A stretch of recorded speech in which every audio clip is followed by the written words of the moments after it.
Joining us again on The Big Story to discuss all these political movements is political strategist Malu Tiquia. Good evening to you, Malu. Welcome to The Big Story again.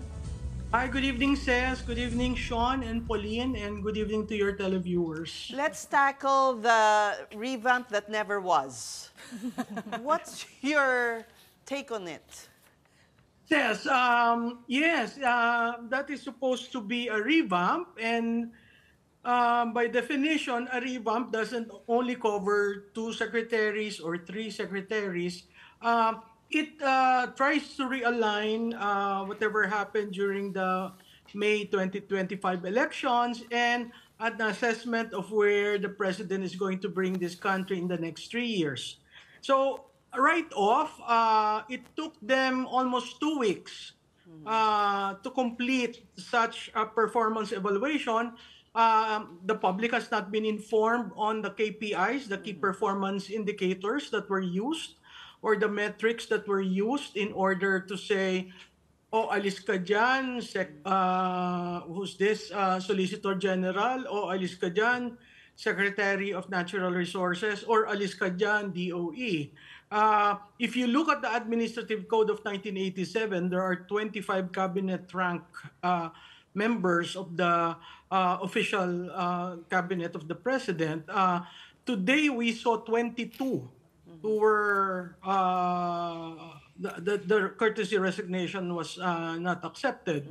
So lumalabas ang talagang malaki lang na siguro na mahalaga dyan is si Solgen, because the reason why the Secretary of the NR was accepted was a sly reason of maraming travels abroad. Diba? Nothing to do with policy or job performance. It's just the travel.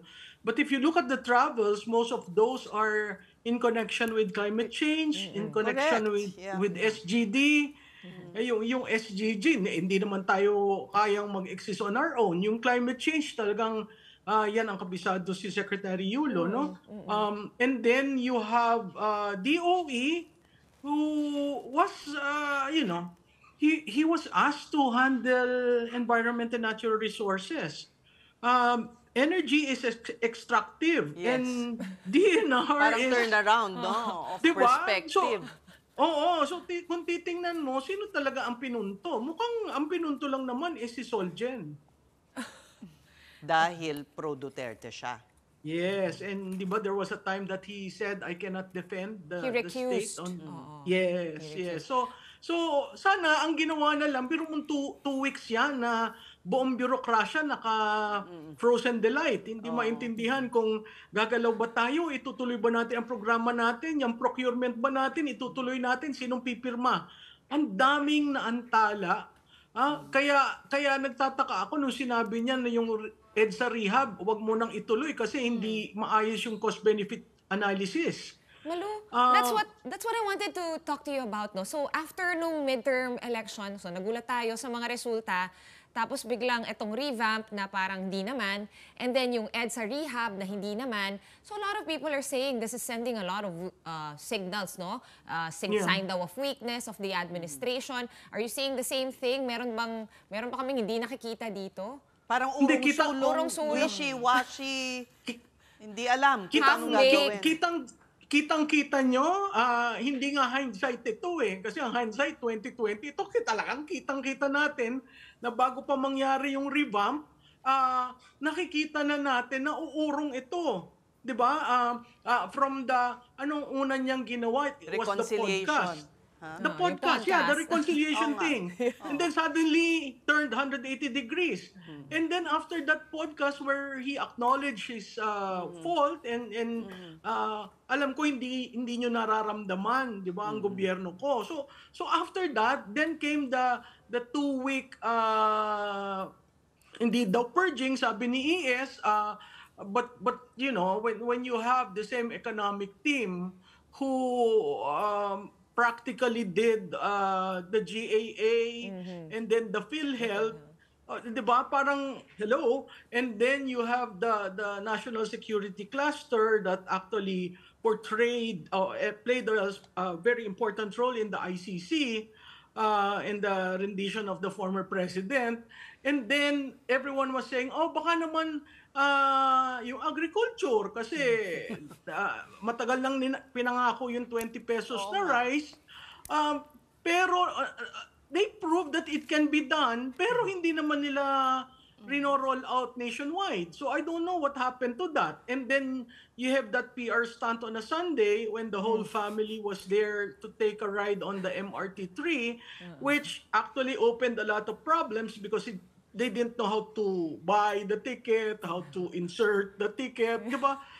So parang nagkaroon pa ng problema yung ginawang stunt na yon. Malu? Medyo, yeah.